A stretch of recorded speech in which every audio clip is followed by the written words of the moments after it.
Welcome back दोस्तों। आज के 15 इंपॉर्टेंट करंट अफेयर्स क्वेश्चन शुरू करते हैं विद एक्सप्लेनेशन और उनसे जुड़े सभी इंपॉर्टेंट फैक्ट्स के साथ। नमस्कार, मैं हूं Abhay Singh, current affairs for exam से। टाटा इलेक्ट्रॉनिक्स की सेमीकंडक्टर सुविधा असम के किस जिले में स्थित है? आपके ऑप्शन है फ्रेंड, मोरीगांव, डिब्रूगढ़, सोनितपुर या जोरहट। इसका सही जवाब है फ्रेंड्स, मोरीगांव। दोस्तों, टाटा इलेक्ट्रॉनिक्स ने आसाम के मोरीगांव डिस्ट्रिक्ट में जागीर रोड में 27,000 करोड़ के इन्वेस्टमेंट से एक नया सेमीकंडक्टर असेंबली और टेस्टिंग फैसिलिटी सेटअप किया है, जिसका उद्घाटन पीएम श्री नरेंद्र मोदी ने मार्च 2024 में किया था। यह एक ग्रीनफील्ड प्रोजेक्ट है जो बिना किसी पुराने इंफ्रास्ट्रक्चर के अनडेवलप्ड जमीन पर बनाया गया है और इसकी क्षमता हर दिन लगभग 48 मिलियन सेमीकंडक्टर चिप्स बनाने की है, जो ऑटोमोबाइल, एआई और टेलीकॉम सेक्टर्स को सपोर्ट करेंगे। इंडिया सेमीकंडक्टर मिशन, जो कि 2021 में शुरू हुआ था, के तहत चलने वाले इस प्रोजेक्ट से 27,000 से ज्यादा एम्प्लॉयमेंट अपॉर्चुनिटीज मिलेंगी। हालांकि टेवा और बोडो ट्राइबल संस्थानों के विरोध के बाद सरकार ने पास के टाउनशिप सर्वे को टेम्पररी रोका है। चलिए अगले प्रश्न पर आते हैं। वियतनाम किस क्षेत्रीय संगठन का सदस्य है? आपके ऑप्शन है फ्रेंड, सार्क, आसियान, नाटो या एससीओ। इसका सही जवाब है फ्रेंड्स, आसियान। इस बारे में हम इसलिए बात कर रहे हैं फ्रेंड्स, क्योंकि हाल ही में भारत और वियतनाम ने मई 2026 के बायलैटरल मीटिंग्स के दौरान अपने एनहेंस्ड कॉम्प्रिहेंसिव स्ट्रेटेजिक पार्टनरशिप के तहत मैरीटाइम सिक्योरिटी, नेवल कोऑर्डिनेशन और सी लैंड प्रोटेक्शन पर गहरी चर्चा की है। चलिए अगले प्रश्न पर आते हैं। किस राज्य को स्वतः समुद्री जहाज निर्माण केंद्र प्राप्त होगा? आपके ऑप्शन है फ्रेंड, आंध्र प्रदेश, गुजरात, केरल या उड़ीसा। इसका सही जवाब है आंध्र प्रदेश। दोस्तों, भारत के पहले ऑटोनोमस अर्थात स्वायत्त मैरीटाइम शिप बिल्डिंग सेंटर की घोषणा हाल ही में 2026 में की गई थी, जिसे आंध्र प्रदेश के नेल्लोर डिस्ट्रिक्ट में स्थित जुवालाडिनाइन फिशिंग हार्बर में बनाया जाएगा। इस सेंटर में बिना इंसानी क्रू के चलने वाले अनमैन्ड सरफेस वेसल और ऑटोनोमस अंडर वाटर व्हीकल्स की कंस्ट्रक्शन, टेस्टिंग और रिसर्च का काम एआई ड्रिवन शिपयार्ड मैनेजमेंट और डिजिटल ट्विन सिमुलेशन के जरिए किया जाएगा। सागर डिफेंस इंजीनियरिंग के सीईओ कैप्टन निकुंज पराशर के नेतृत्व में चलने वाले इस प्रोजेक्ट से 750 लोगों को रोजगार मिलेगा और इसका फायदा सर्विलेंस के साथ साथ स्मार्ट फिशिंग फ्लीट जैसे सिविलिंग कामों में भी होगा। चलिए अगले प्रश्न पर आते हैं। भारत ने हाल ही में किस अध्यादेश के माध्यम से सर्वोच्च न्यायालय द्वारा स्वीकृत न्यायाधीशों की संख्या में वृद्धि की है? आपके ऑप्शन है फ्रेंड, न्यायिक आदेश अध्यादेश, न्यायाधीशों के संशोधन, न्यायालयों का विस्तार या न्यायाधिकरण अध्यादेश। इसका सही जवाब है फ्रेंड्स, जजेस अमेंडमेंट। दोस्तों, हाल ही में प्रेसिडेंट श्री द्रौपदी मुर्मू ने मई 2026 में एक ऑर्डिनेंस पास करके सुप्रीम कोर्ट के जजेस की सैंक्शन स्ट्रेंथ को बढ़ाकर 34 से 38, जिसमें चीफ जस्टिस ऑफ इंडिया भी शामिल है, कर दिया है। मतलब कुल सुप्रीम कोर्ट की जो संख्या है, जजेस की संख्या, वह 38 हो चुकी है, जिसका गैजेट नोटिफिकेशन हाल ही में मई 2026 को जारी हुआ है। यूनियन कैबिनेट से 5 मई 2026 के अप्रूवल के बाद यह फैसला सुप्रीम कोर्ट नंबर ऑफ जजेस एक्ट 1956 के अमेंड करके किया गया है, क्योंकि एससी के पास फिलहाल 93,000 से ज्यादा केसेस पेंडिंग हैं। आर्टिकल 123 के तहत लाए गए इस ऑर्डिनेंस को पार्लियामेंट की असेंबली होने के 6 हफ्ते के अंदर अप्रूवल मिलना जरूरी है और इस नए जजेस की सैलरी का खर्चा कंसोलिडेटेड फंड ऑफ इंडिया से दिया जाएगा। चलिए अगले प्रश्न पर आते हैं। किस देश ने मई 2026 के दौरान भारत के साथ अपने संबंधों को रणनीतिक साझेदारी के स्तर तक बढ़ाया है? आपके ऑप्शन है फ्रेंड, नॉर्वे, फिनलैंड, स्वीडन या डेनमार्क। इसका सही जवाब है फ्रेंड्स, स्वीडन। दोस्तों, हाल ही में भारत और स्वीडन ने गौथमबर्ग समिट के दौरान अपने रिश्तों को एक फुल स्ट्रेटेजिक पार्टनरशिप में अपग्रेड किया है, जो India Sweden joint action plan, जो कि 2026 से 2030 तक का चलेगा, के सिक्योरिटी, इकोनॉमी, टेक्नोलॉजी और सस्टेनेबिलिटी जैसे 4 पिलर्स पर काम करेगा। इस पार्टनरशिप के तहत बायलैटरल ट्रेड को अगले 5 साल में डबल करने का टारगेट है, जो फिलहाल में 2025 में 7.75 बिलियन यूएस डॉलर था। और दोनों देश स्वीडन इंडिया टेक्नोलॉजी और एआई कॉरिडोर में एक नया साइंस टेक्नोलॉजी सेंटर सेटअप करेंगे। समिट के दौरान प्राइम मिनिस्टर श्री नरेंद्र मोदी ने जम्मू कश्मीर के पहलगाम टेरर अटैक के बाद भारत को डिप्लोमेटिकली सपोर्ट करने के लिए स्वीडन का धन्यवाद किया था। चलिए अगले प्रश्न पर आते हैं। ओडिशा में अरीबाड़ा घोंसला बनाने के लिए कौन सी कछुए की प्रजाति प्रसिद्ध है? आपके ऑप्शन है फ्रेंड, हरा कछुआ, हॉक्सबिल कछुआ, लेदरबैक कछुआ या ऑलिव रिडली। इसका सही जवाब है ऑलिव रिडली। दोस्तों, ये तो हम सभी जानते हैं कि 23 मई को हर साल वर्ल्ड टर्टल डे मनाया जाता है, मतलब आज ही के दिन। और यह इसलिए मनाया जाता है ताकि टॉर्टोइस और टर्टल के कंजर्वेशन और उनके स्मगलिंग पर कंजर्वेशन किया जा सके और उनके स्मगलिंग पर रोक लगाई जा सके तथा उनको प्लास्टिक के पोल्यूशन से भी बचाया जा सके। भारत में मराइन टर्टल्स को वाइल्ड लाइफ प्रोटेक्शन एक्ट 1972 के तहत शेड्यूल 1 की कड़ी सुरक्षा मिलती है, जिसमें ओडिशा के गरीमठा मराइन सेंचुरी दुनिया भर में ओलाइव रेडली टर्टल्स के सबसे बड़ा मास नेस्टिंग सेंटर के लिए प्रसिद्ध है। चलिए अगले प्रश्न पर आते हैं। किस भारतीय राज्य ने डीरेगुलेशन फेज 2 की सभी प्राथमिकता संबंधी सुधारों को सबसे पहले पूरा किया है? आपके ऑप्शन है फ्रेंड, उड़ीसा, गुजरात, त्रिपुरा या हरियाणा। इसका सही जवाब है त्रिपुरा। दोस्तों, त्रिपुरा भारत का सबसे पहला राज्य बन गया है जिसने कैबिनेट सेक्रेटरीट के अंडर चलने वाले डीरेगुलेशन फेज 2 के सबसे ज्यादा प्रायोरिटी रिफॉर्म्स को पूरा किया है। 2 जनवरी 2026 में शुरू हुए इस इनिशिएटिव के तहत त्रिपुरा ने टोटल 51 रिफॉर्म्स पूरे किए हैं। फेज 1 में 23 और फेज 2 में 28, जो लेबर, टूरिज्म, हेल्थ और डिजिटल गवर्नेंस से जुड़े हुए हैं। स्टेट ने ईज ऑफ डूइंग बिजनेस को बेहतर करने के लिए सिंगल विंडो एजेंसी को मजबूत किया है, लो रिस्क अप्रूवल को ऑटोमेट किया है और 37,140 करोड़ के एमओयू साइन किए हैं, जिसके लिए जुलाई 2026 में एक मेगा बिजनेस कॉन्क्लेव भी होस्ट किया जाएगा। चलिए अगले प्रश्न पर आते हैं।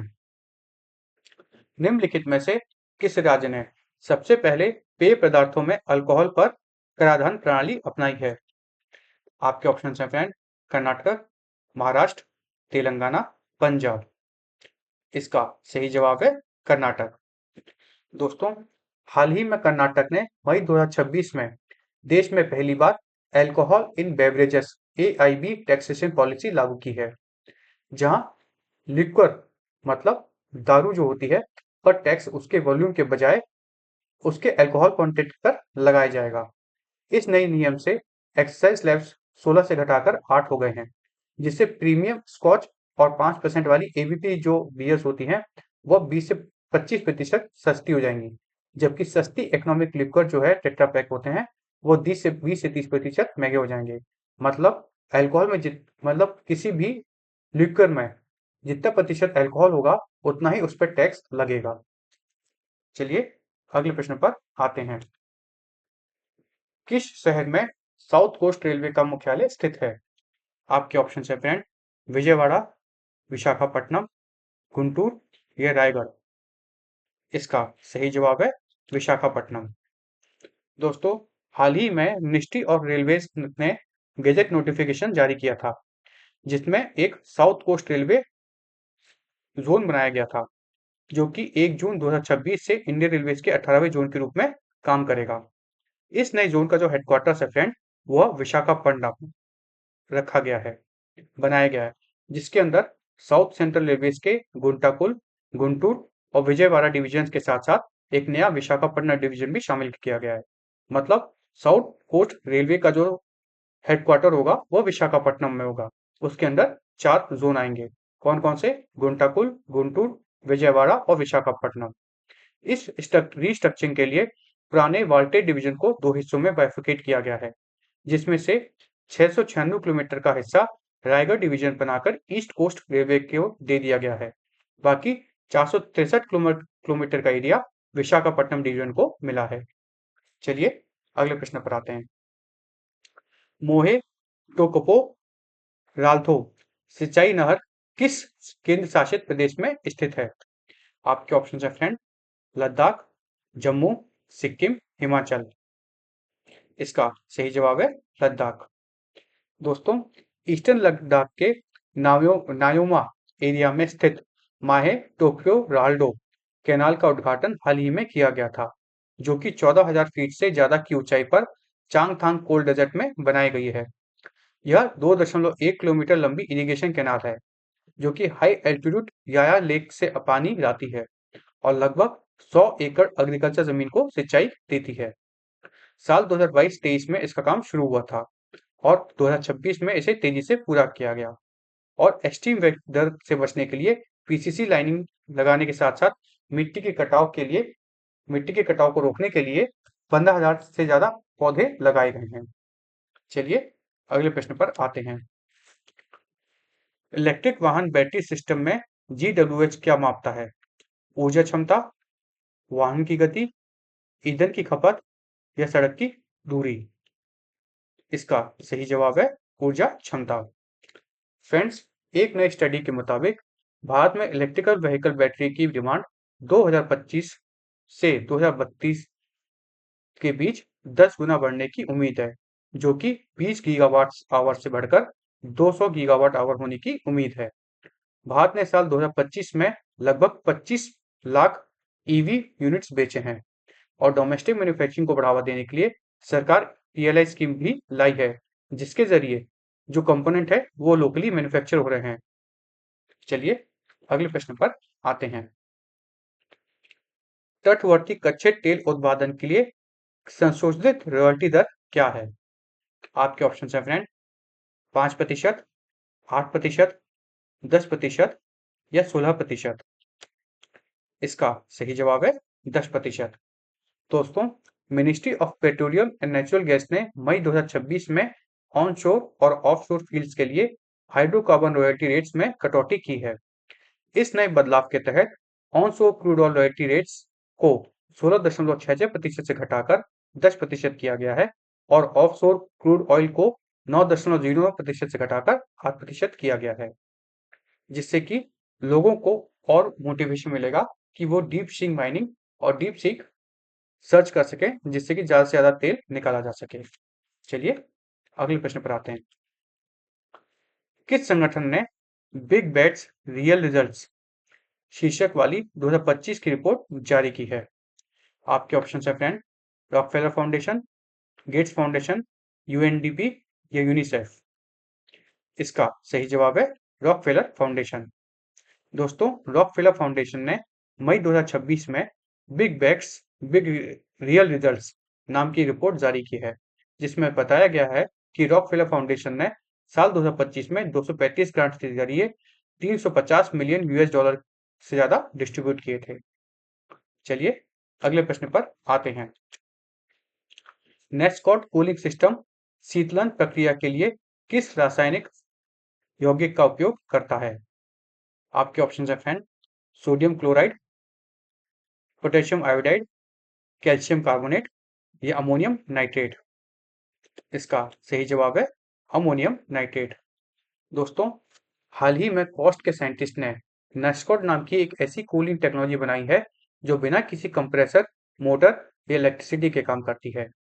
यह सिस्टम अमोनियम नाइट्रेट और पानी के बीच होने वाले एंडोथर्मिक डिसोल्यूशन, जो कि गर्मी सोखने वाली प्रक्रिया होती है, पर चलता है, जो कंट्रोल टेस्टिंग में सराउंडिंग टेम्परेचर्स को 25 डिग्री से 3.6 डिग्री तक पहुंचा सकती है।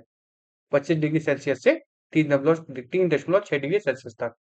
यह टेक्नोलॉजी अमोनियम क्लोराइड के मुकाबले 4 गुना ज्यादा एफिशिएंट है और इसमें सोलर एनर्जी का यूज करके पानी को इवेपोरेट किया जाता है, जिससे सॉल्ट क्रिस्टल्स दोबारा कूलिंग साइकिल के लिए तैयार हो जाते हैं। चलिए अब कल का प्रश्न देखते हैं। कल हमने आपसे पूछा था कौन सी औद्योगिक प्रक्रिया परंपरागत रूप से उच्च तापमान और दबाव का उपयोग करके अमोनिया का उत्पादन करती है? आपके ऑप्शन है फ्रेंड, सॉल्वे प्रक्रिया, हैबर-बॉश प्रक्रिया, हॉल प्रक्रिया या बेसमेल प्रक्रिया। इसका सही जवाब है हैबर-बॉश प्रक्रिया। अब इस बारे में हम इसलिए पढ़ रहे हैं फ्रेंड्स, क्योंकि चाइनीज साइंटिस्ट ने एक नया एआई पावर्ड इलेक्ट्रोकेमिकल टेक्नोलॉजी का विकास किया है, जो वेस्ट वाटर के अंदर मौजूद हार्मफुल नाइट्रेट्स को यूरिया और नाइट्रोजन फर्टिलाइजर्स बनाने वाले अमोनिया में कन्वर्ट कर देता है। एनर्जी इंटेंसिव हैबर-बॉश प्रोसेस के मुकाबले यह नए electrochemical technique normal room temperature पर चल सकता है, जो कार्बन एमिशन कम करता है और साथ-साथ नाइट्रोजन पोल्यूशन की समस्या को भी हल करता है। चलिए अब कल के लिए प्रश्न देखते हैं।